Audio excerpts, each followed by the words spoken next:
Il faut venir à l'église. Hein? Je suis à mon église, c'est ça là.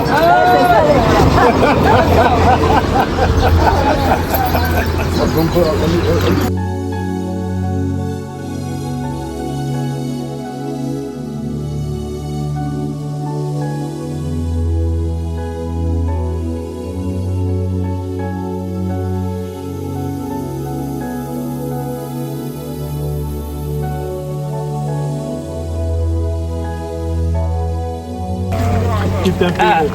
au bricole là.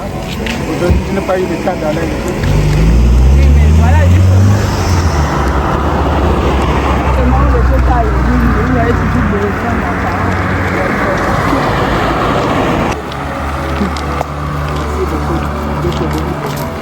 Amen.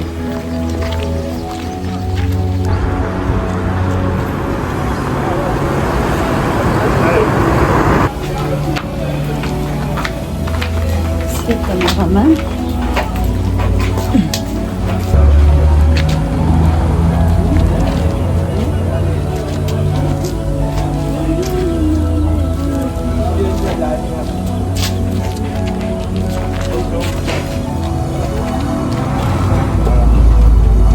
Si vous avez 2 minutes à nous accorder. C'est ça. On peut même rester même dehors. C'est une bonne chose. On peut même rester dehors.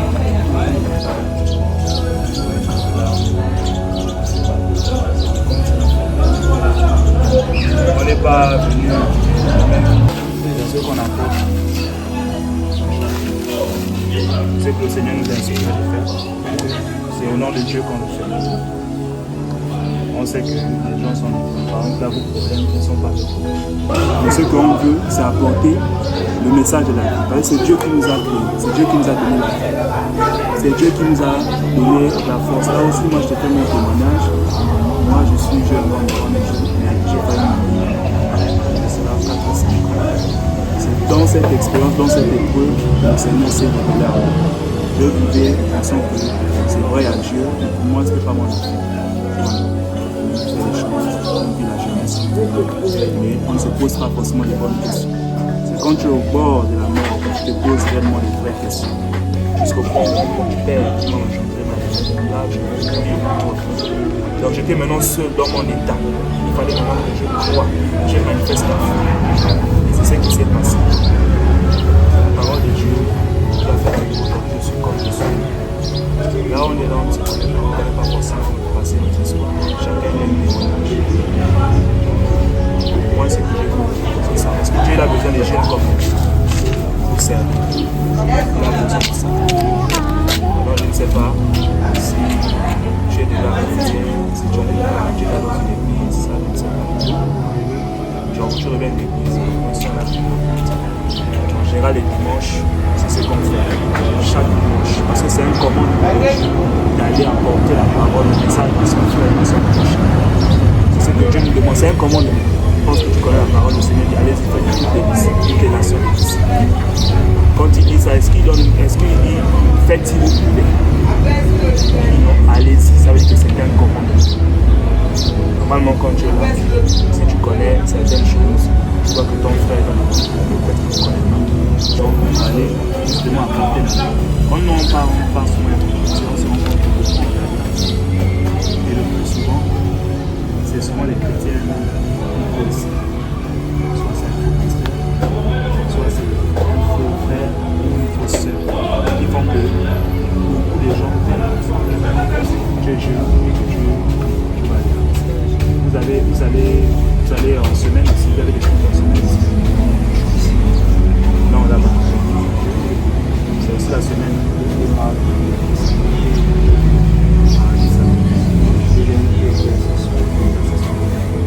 voilà, ça a des petits marchés. Ça. Ok. Nous sommes là. On est les jeunes. Tu vois là. Quelques enseignants. Ce qu'on fait là, c'est pas révélation.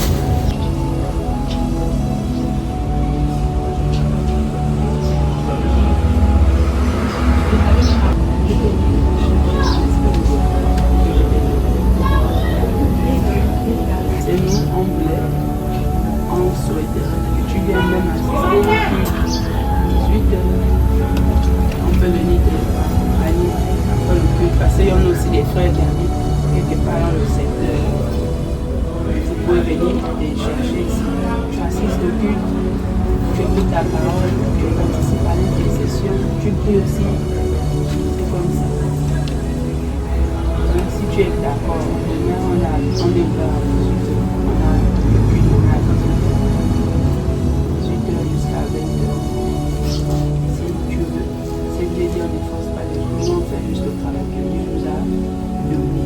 Mais tout ce qu'on fait, Dieu écrit, je pense à la vie.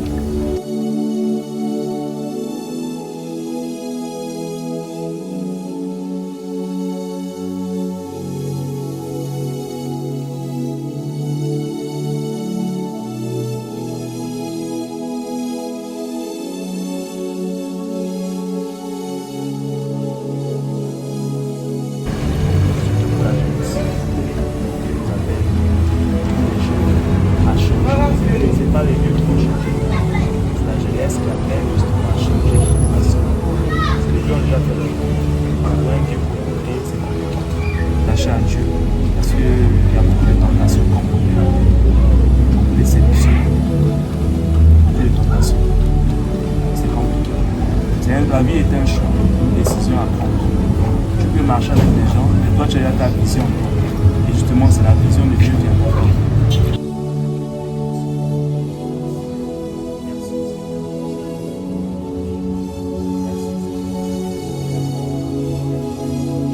Seigneur, fortifie chacun d'entre nous, fortifie chacun des membres de cette maison, au nom de Jésus-Christ.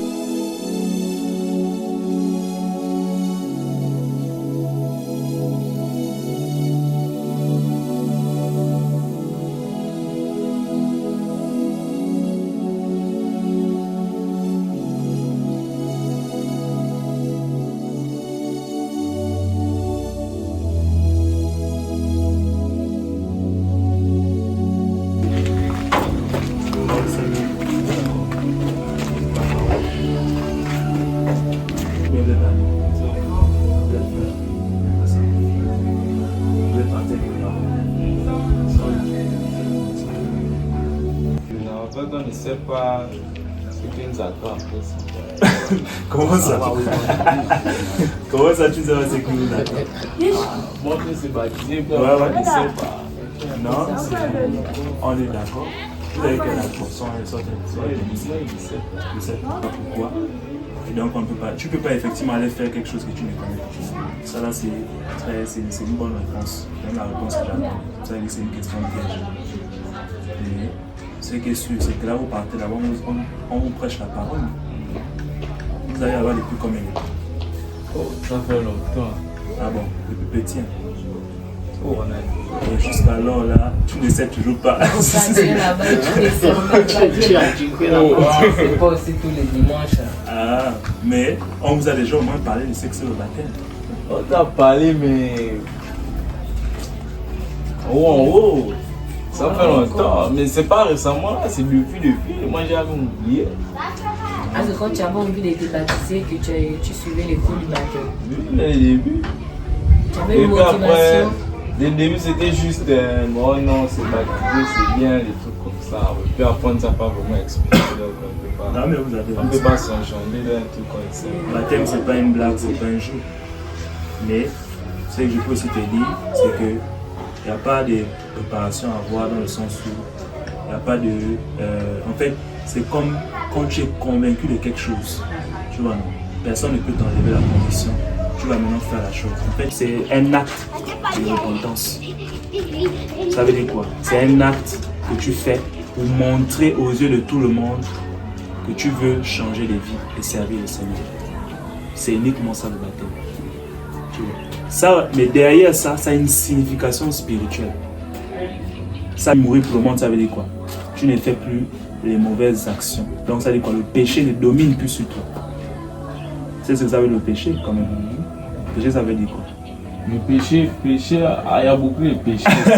Non mais pour toi, comment tu peux expliquer à un petit comme ça là À un petit qui ne connaît pas forcément, qui sait déjà parler, comment tu peux lui expliquer c'est quoi le péché? C'est le fait de faire des choses interdites par Dieu. Comme on a dit, commettre l'adultère, ne pas respecter les parents, désobéir aux parents, voilà. Ne pas voler, ne pas tuer, tout ça. Voilà. Tout ça, c'est le péché. Ça, c'est pas comme mon braquer. c'est comme mon petit frère. Voilà. Ça veut faire ce qui est contre la volonté de Dieu. Voilà. Il y a des péchés qui sont évidents. On appelle les péchés manifestes. Ça veut dire voler, manger, tuer. Ça, c'est les péchés que. Mais il y a des péchés cachés. Péché mignon. Qui sont maintenant. Non, pas mignons. Les péchés cachés, ça veut dire des péchés qui sont en toi. Tu vois. Je peux te prendre un exemple. Aujourd'hui, quelqu'un peut te demander l'argent dans la vie. Tu vois, non. Il est mendiant. Il te fait. En fait, lui, il vient en apparence des mendiants. Il te dit, oh, prête-moi même 500. Là, tu vas donner. Parce qu'en fait, tu te dis que c'est bien de donner. Sauf que, n'ayant pas la nature de Dieu, l'analyse de Dieu, tu as donné comme ça, mais la personne doit prendre l'argent là, ou pas maintenant prendre, ni pas maintenant acheter maintenant la gilette pour aller maintenant tuer quelqu'un. Bon. Toi, tu penses que tu as bien agi, mais Dieu va te dire que tu as mal agi. Selon toi, mais selon Dieu, c'est mauvais. Est-ce que tu pouvais savoir ça? On ne peut même pas savoir. Voilà. C'est pour ça que. Genre, franchement, imaginer que soit tu veux manger, il a faim. En fait, c'est pour dire quoi? Comme ça. Quand tu arrives maintenant à la connaissance du bien et du mal, ça devient maintenant quelque chose c'est une nature qui est en toi. Tu vois. Ça ne se limite plus à ne pas voler, ne pas tuer. Ça se limite à quelque chose de plus profond. Le péché, c'est seulement désobéir à la volonté de Dieu. C'est pour dire qu'à chaque fois, on doit consulter Dieu dans ce qu'on fait. Quand tu pars te baptiser, tu attestes que tu as envie de suivre la vision de Dieu. Peu importe là où il va t'emmener, tu vois. Tu te donnes à Dieu. Et effectivement, c'est un choix que tu dois faire. Ce n'est pas une réflexion, mais ça doit être une conviction. Tu n'as pas besoin de réfléchir des années pour te dire que je vais me baptiser quand j'aurai 30 ans. Non. Avec Dieu, on ne programme pas. Dieu, c'est là le cœur. Tu vois. C'est comme aujourd'hui, tu as dit, tu es en train de réfléchir, voilà, tu as encore un jeune, mais tu réfléchis pour épouser une femme. Tu connais, tu vas réfléchir pourquoi. Il y en a qui font même 30, 20 ans, il est avec la même personne, il n'a pas épousé. Est-ce que ça c'est bien? C'est pas bien. Tu vois, non? Quand c'est une décision, quand c'est une conviction, il n'y a pas quelqu'un qui va t'enlever ça de toi. Tu vois, tu peux aller te baptiser. C'est-à-dire que même là aujourd'hui, et tu dis, bon, moi je suis convaincu, je veux servir Dieu, baptise-moi. On va te baptiser sur place. Tu vois, il n'y a pas besoin d'avoir. Pourquoi? Parce que tu as déjà écouté l'évangile. Là où tu es là, tu dis que tu es plus petit. C'est pour dire que c'est quelque chose qui est au-delà de simplement aller à l'église. Ça veut dire que là où tu es là, peut-être que tu es fatigué. Tu dis, bon, moi je vais servir Dieu. Le reste, que ça vienne ou que ça ne vienne pas, ça c'est pas mon affaire. Tu vois, c'est ça là que Dieu veut. Cet engagement profond que même ton parent ne pourra pas t'enlever. Même ton propre frère. Là vous êtes deux là. Peut-être qu'un veut se baptiser, l'autre ne veut pas. Tu vois, ça reste sa décision à lui. S'il va aller se baptiser. Mais c'est une conviction qu'elle a. C'est pas parce que tu réfléchis que oh voilà, je ne suis pas encore, comme tu as dit là, c'est ce que tu as dit au début. Tu as dit, je ne suis pas encore convaincu. Tu as dit, voilà. Toi-même, tu as sorti. On ne sait pas après le baptême là, qu'est-ce qui suit s'il y a des lois bizarres. C'est ça là. Comment ça, des lois? Des lois en fait. Voilà, justement. Quelqu'un vient se dire oh non, c'est baptisé, c'est bien. Quand tu te baptises, tu changes de vie. Bon, et puis après, il te dit pas ce que c'est tout va. Exactement. Tu te baptises, après, tu continues à faire d'autres choses, on ne te dit même rien. Exactement. La vie d'un humain, que tu sois avec Dieu ou sans Dieu, elle reste toujours difficile. Voilà. Tu peux faire quoi? La vie difficile et d'aller en enfer, ou la vie difficile et d'être sauvé. Tout ça, c'est permis. Tout le monde va être sauvé. Tu vois, le soleil, des fois, ça pique. Mais ça là, c'est rien par rapport au feu, l'enfer. L'enfer là, c'est compliqué. Pourquoi? Parce qu'en fait, Dieu, quand tu arrives avec lui à un certain niveau, il peut te révéler comment c'est en enfer. Quand tu reviens même, tu vois une âme qui forme une révélation, il pleure même tellement il est dépassé. Parce qu'il a senti la mort, il a senti l'âme de quelqu'un. Dieu, il est venu. Il n'est pas venu, comme tu vois là, pour qu'on puisse avoir des copines, qu'on puisse aller dans le bar, qu'on puisse aller sur les matchs de foot. Donc ça là, c'est les choses du monde. Dieu même, il n'est même pas dans ça. Dieu, il y a un monde spirituel avant toi. Dieu, il est venu pour sauver ton âme. L'âme, c'est ton être intérieur. C'est ça là qui demeure éternel. Que tu veux faire ce que tu veux. L'éternel là, c'est soit c'est éternel en enfer, soit c'est éternel au ciel. C'est les deux seuls chemins. Si tu es dans le monde, tu n'as pas la parole de Dieu, tu vas toujours souffrir de déception, tu vas toujours te faire du mal, et tu vas faire que des cycles. Et au final, le temps fait que passer, quand tu examines ta vie, tu n'as rien accompli. Tu n'as rien accompli. Donc c'est ça là qu'il faut, c'est vrai, on ne se baptise pas pour le jeu, on ne se baptise pas dans le désordre, mais ne réfléchis pas avant Dieu en fait. Toi tu es en train de réfléchir à l'avenir, que finalement ça s'est passé comment, voilà. Ah, c'est des raisonnements, des questionnements que tu as en toi. Fais confiance seulement à Dieu. Si tu veux servir Dieu, tu prends la décision de te baptiser. La marche ne sera pas facile, quoi qu'il arrive, que tu sois dans le monde, que tu serves Dieu.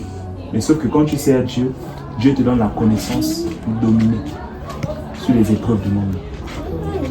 Ouais. C'est compliqué. Ne voyez pas le monde comme on voit.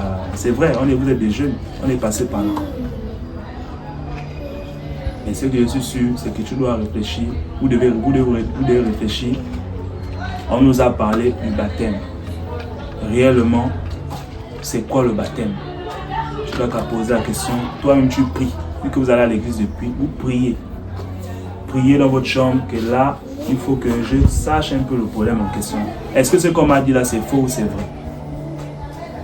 C'est ça là que vous devez vous poser comme question. Si c'est faux, si c'est vrai, Dieu va vous révéler. En tout cas, il mettra quelque chose en vous qui dépasse votre intelligence. C'est ça là qui va vous rassurer. Qu'un jour, ou bien peut-être demain, n'importe quelle heure, il y a des écrits là-bas, dans la Bible, où on voit l'histoire de l'eunuque éthiopien. C'est une histoire. C'est-à-dire que ce n'est pas une histoire, mais ça s'est passé dans le désert. Donc lui, il lisait la parole, mais il ne comprenait pas. Il lisait la parole. Il a croisé l'apôtre Philippe. En plein désert, il y avait un lac à côté. Il a dit baptisme. C'est pour dire que là où vous êtes là, on peut vous baptiser à n'importe quel moment. Ça peut être même aujourd'hui. En fait, c'est pour dire qu'il n'y a pas un protocole où il faut que j'assiste au cours du baptême. C'est vous-même. Vous voyez. Bonjour. C'est votre compte. Les filles là ont parlé là-bas, les soeurs. Il a donné l'engagement, il n'a pas encore vu. Quand il va goûter là, mais quand tu viens le trouver là le matin, les esprits sont encore tranquilles. Là, il parle. Il faut avancer. Tu vas voir le garçon qui n'a pas parlé, que le feu, c'est l'engagement. Là où vous êtes là, c'est l'engagement. Là où vous êtes des jeunes. Prions Seigneur, la parole qui est annoncée puisse porter les fruits dans nos cœurs, dans leur vie, que cela puisse apporter la conviction dans la parole, nous se rendons grâce pour cette temps d'exhortation. Nous scellons, Père éternellement, je m'en sais pénétrer dans le sang de la vie. C'est au nom de Jésus-Christ de Nazareth que nous avons prié. Amen. Merci Seigneur. Donc, ce qui est sûr, c'est qu'on va vous appeler.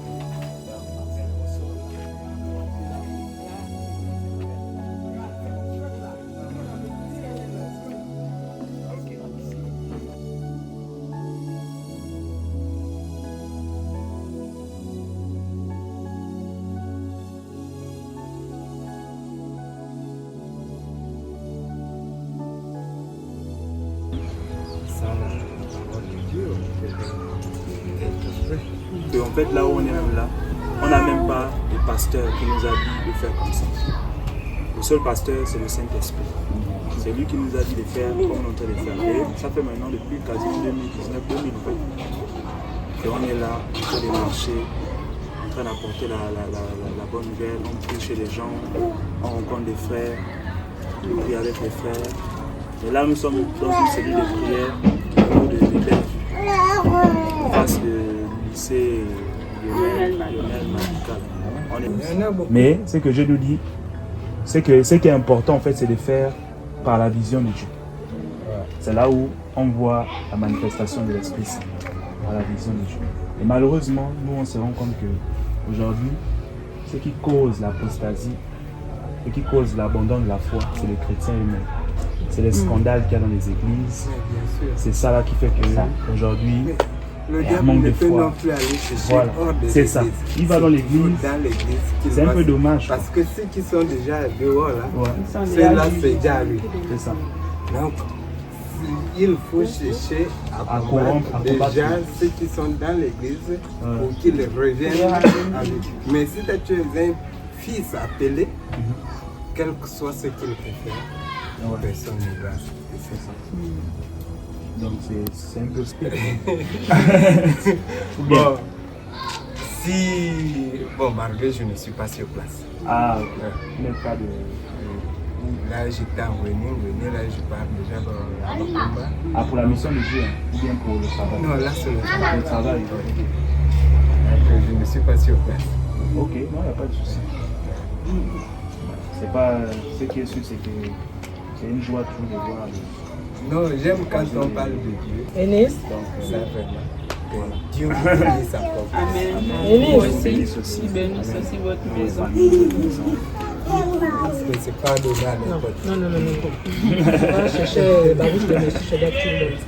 c'est ça. Donc, on va juste prier.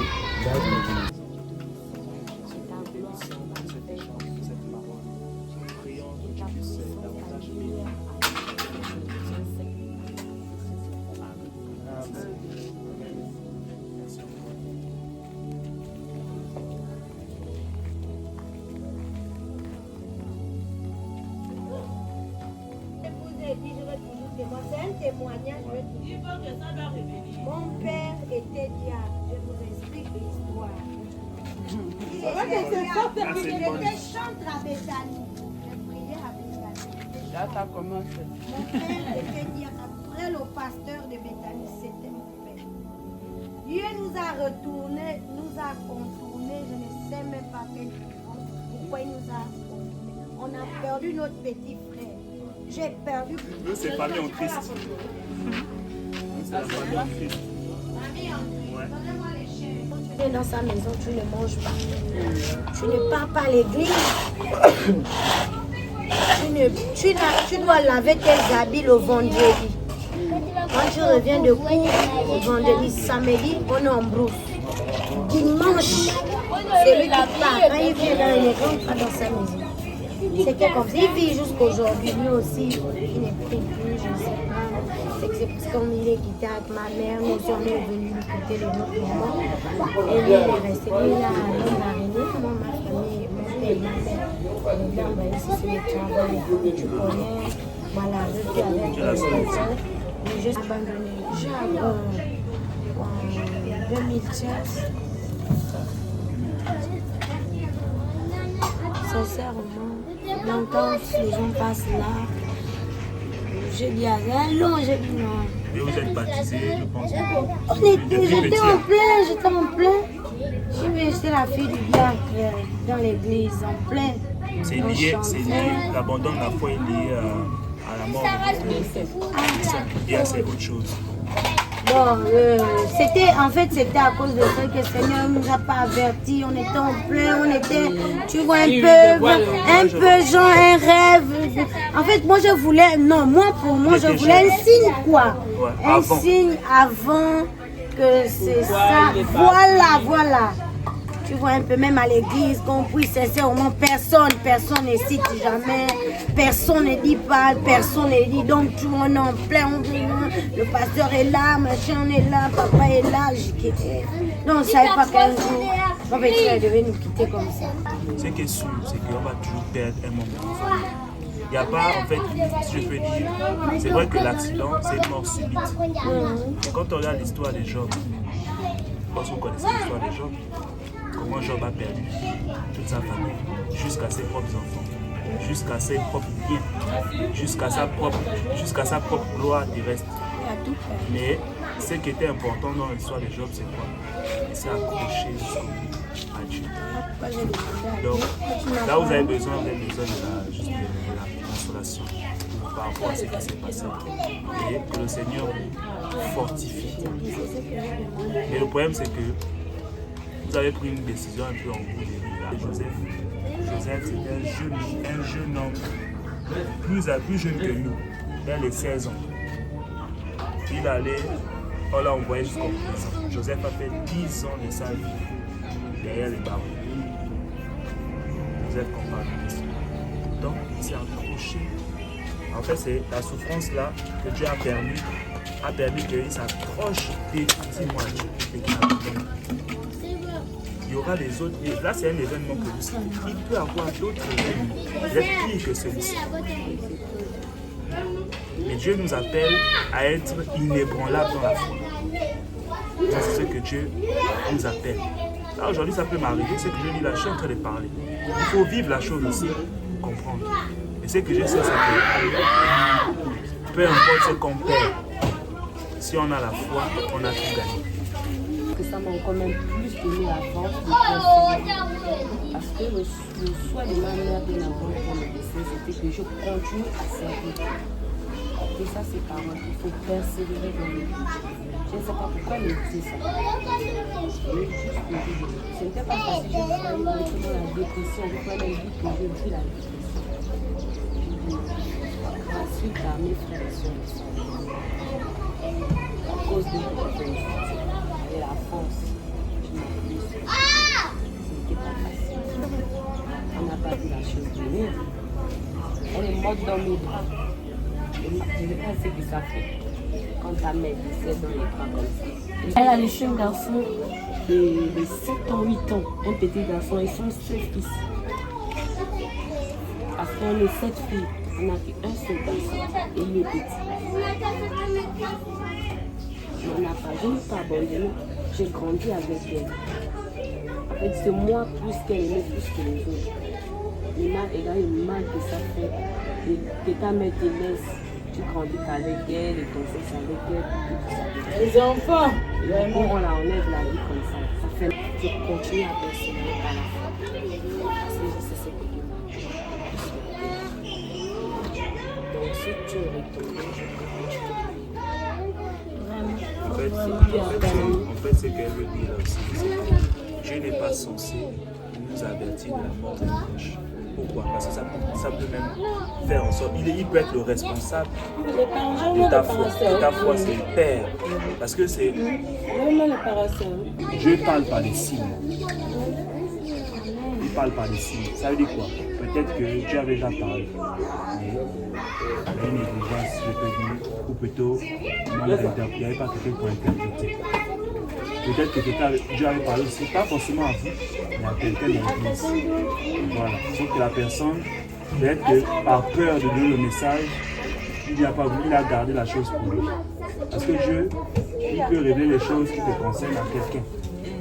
Sauf que si la personne-là n'est pas avisée ou n'est pas, je peux dire, enseignée dans ça, elle va garder la chose pour elle. Parce que si je parle la chose, on va dire que non, c'est moi qui ai tué la personne. Ce qui est sûr et certain, c'est que Dieu est triste de nous voir abandonner la foi. Ça, c'est ce qui est sûr et certain. Ce que vous devez faire, c'est mettre la confiance en Dieu. Je reviens à Dieu.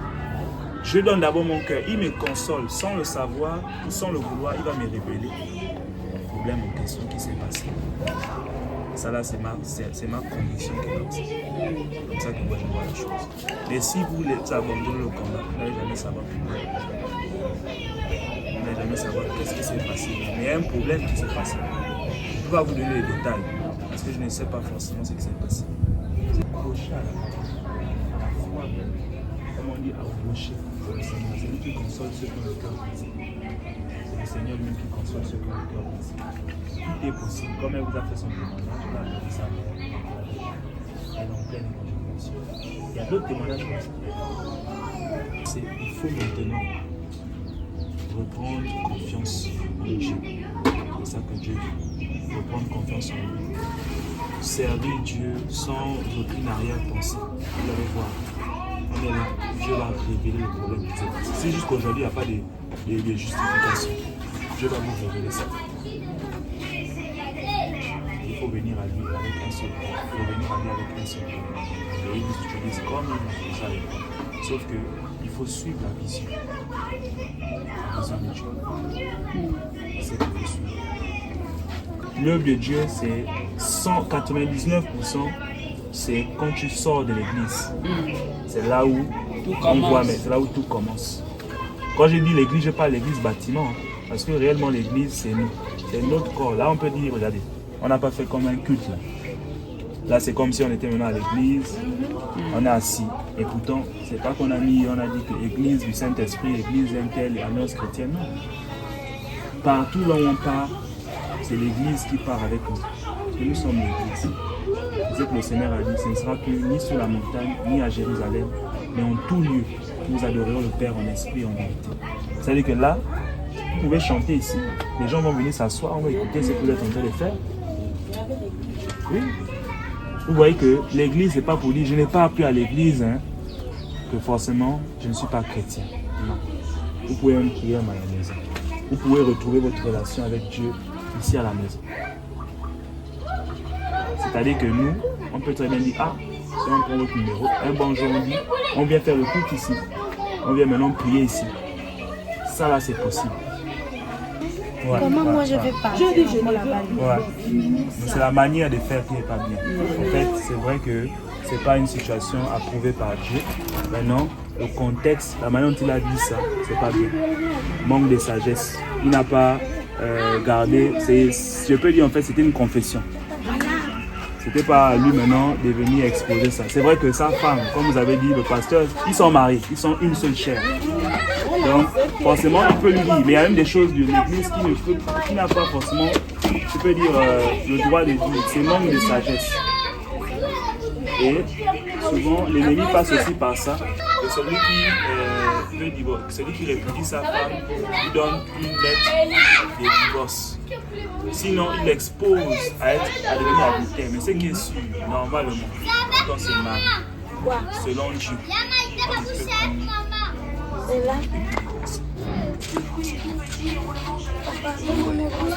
vous avez pris vos décisions effectivement déjà de vous. Oui, parce que vu ce qui est passé à l'église, et moi-même je le dis, je n'ai pas caché, je ne cache pas. Moi je te dis clairement. Moi je le dis non.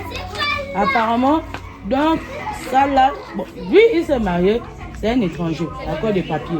Oui, je comprends son problème. Je les ai écoutés ensemble. Tu vois un peu, à cause de l'agrément, les papiers de l'agrément, pour avoir les papiers d'agrément. Là-bas, je ne refuse pas, je ne lui condamne pas. Mais, si tu veux, quand il a parlé de ça, moi aussi, je l'ai dit, que vaut mieux on garde des enfants, quand il y a les grands enfants, les grandes filles, vaut mieux on garde des enfants.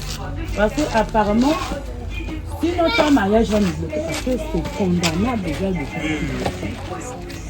Moi, je lui ai dit ça. Il dit, oh, les pasteurs là, c'est fort.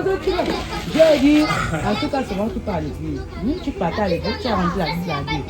Là-bas, tu ne connais plus là-bas. Mais moi, je pars à l'église, je ne peux pas pour l'église. Et je ne peux pas être condamné à ça.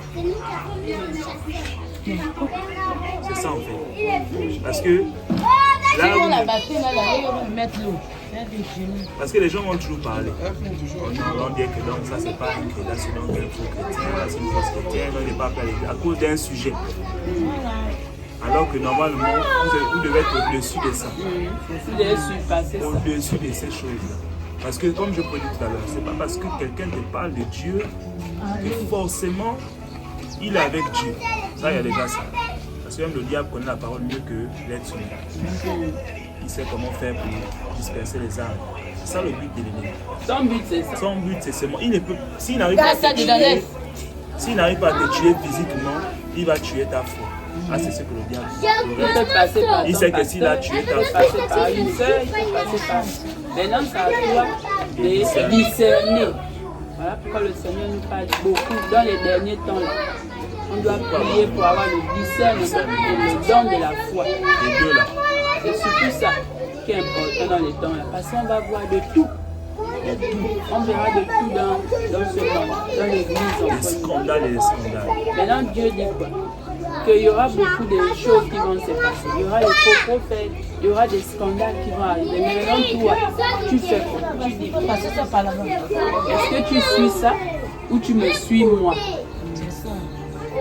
Moi, je connais une soeur là, en Europe là-bas, qui a aussi perdu une de ses filles. Il a perdu une de ses filles. Dans l'œuvre de Dieu aussi, c'était sa fille qui était la plus investie dans l'œuvre de Dieu. Une très belle fille. Elle a perdu sa fille avec l'image de 21 ans. Elle était à fond dans l'évangélisation, mais c'est la seule qui a perdu. Tous ceux qui sont dans le monde là sont là. Elle n'a pas abandonné la foi. Elle est encore dans l'évangélisation. C'est un moment de la fin de question. Verset 37 jusqu'à 39. Je lis la parole de Dieu, à partir du verset 35. Qui nous séparera de l'amour de Christ? Sera-ce la tribulation, ou l'angoisse, ou la persécution, ou la faim, ou la nudité, ou le péril, ou l'épée? Selon qu'il est écrit, c'est à cause de toi qu'on nous met à mort tout le jour, qu'on nous regarde comme des brebis destinées à la boucherie. Mais dans toutes ces choses, nous sommes plus que vainqueurs par celui qui nous a aimés. Car j'ai l'assurance que ni la mort, ni la vie, ni les anges, ni les dominations, ni les choses présentes, ni les choses à venir, ni les puissances, ni les hauteurs, ni la profondeur, ni aucune autre créature ne pourra nous séparer de l'amour de Dieu manifesté en Jésus-Christ, notre Seigneur. Ça, c'est vraiment la parole conclue. Scellée.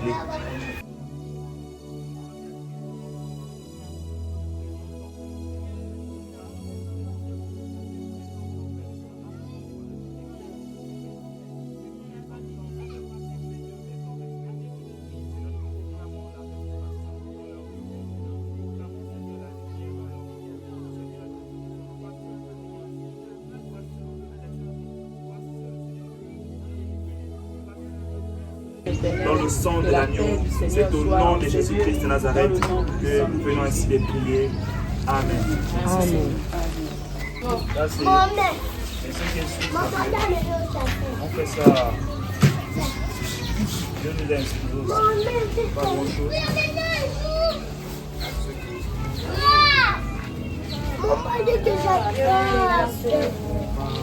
C'est moi qui dois jouer. Il n'y a pas de problème. Mais le plus important, c'est pas ça. Le plus important, c'est que tu reviennes à ton premier amour. C'est ça le plus important. Elle a prié vraiment beaucoup. Je lui dis tout le temps, sincèrement. Tous les jours. Je lui dis qu'elle prie vraiment pour moi. Et même ton père aussi, il faudrait qu'il revienne. Il revienne au service. C'est comme ça que le frère disait, il y a quelque chose, mais nous sommes dans l'ignorance.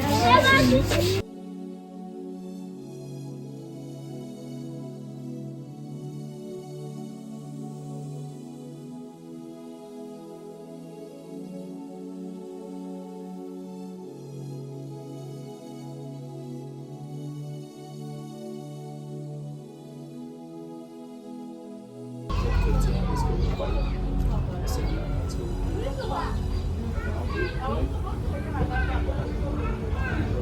vous êtes à l'église aujourd'hui? Vous êtes dans une assemblée? Sinon, dans la Ah oui. Ah oui, oui. Nous sommes le ministère Famille Christ. On prie là, sur la route là. En tout cas, à Bellevue. Malheureusement, même quand on part à l'église, on est encore chargé des soucis. On est encore chargé négatif. C'est-à-dire qu'en fait, on n'est pas libre. Parce que c'est pour aller annoncer la parole à quelqu'un, il faut être libre dans ton cœur. Ça va devenir compliqué. Quand on regarde bien la nourriture, tout ce qu'on prend, ça vient de l'étranger. Réellement, il n'y a pas des champs, on va dire une agriculture massive, où tu peux avoir tes propres tomates, tes propres... Il n'y a pas. Mais c'est ça là qu'on doit dire aux gens. Parce que la famine va arriver. Et c'est les gens en train d'arriver même. C'est déjà même déclenché. Pourquoi? C'est un processus mondial qui est en train d'être déclenché. Qui fait que le coût de la vie ne fait qu'augmenter. Quand on regarde même par rapport à avant, c'est plus compliqué aujourd'hui de payer les choses. C'est difficile. Les gens ne s'en sortent pas. Même les salaires qu'on donne au travail, c'est plus vraiment ça. Ça ne permet pas aux gens de vivre tranquillement. Les maladies ne font que venir. Les médicaments coûtent cher. Donc vous voyez que ce n'est pas évident. C'est pour ça qu'on parle ici de l'évangile qui permet de changer de vie. L'évangile du Seigneur, le Christ. Quand on regarde le Christ, il n'est pas venu nous prêcher un évangile du monde. Si je peux dire l'évangile de la prospérité. L'évangile des femmes, des passeports, des voyages, des maris, des enfants, de ces choses-là, du travail. Ça, c'est l'évangile qui est basé sur les choses du monde. Nous, on parle de l'évangile de Christ qui nous produit la foi. La ferme assurance là. Cette foi-là va faire en sorte que tu ne peux plus te limiter sur les choses du monde. Tu vas rechercher ton salut. Tu vas rechercher à servir Dieu. Tu vas rechercher à manifester les dons spirituels que Dieu t'a donnés. Nous tous, on a des dons. Quelqu'un peut avoir le don d'imposition des mains. Quelqu'un peut avoir le don qu'on appelle ça, le don de la foi, le don des miracles. Donc on a tous des choses en nous. Malheureusement, quand on parle dans les églises, on ne nous enseigne pas sur ces choses. On nous enseigne sur des choses terrestres. L'évangile qui se limite à comment je vais faire pour manger demain. Comment je vais faire pour aller au travail. Comment je vais faire pour payer mes factures. Ça, ce sont des besoins terrestres. Et ce n'est pas ça l'évangile qui peut nous apporter le salut. Donc, vous voyez. Donc c'est un peu ça qu'on est en train de donner aux gens qu'on rencontre. On peut croiser les frères, on peut prier ensemble. Nous, ce qui nous importe, c'est qu'on puisse parler avec un frère, fortifier un frère, on puisse prier ensemble. C'est pas parce que réellement, c'est pas parce que tu viens dans si je peux dire, dans mon église en Guinée, forcément tu vas aller au ciel. Ce qui compte, c'est que tu aies la foi. C'est ça la clé. Donc, c'est un peu ça qu'on vit aujourd'hui. Sans vouloir vous retenir trop longtemps. Mais c'est ce message-là qu'on donne. Donc,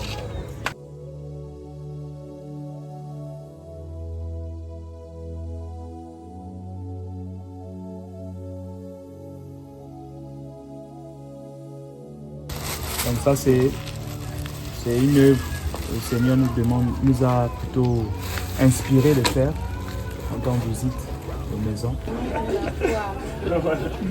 C'est ça que j'ai dit toujours. Mais c'est un peu ça. Donc, le Seigneur en tout cas vous donne la force de ça.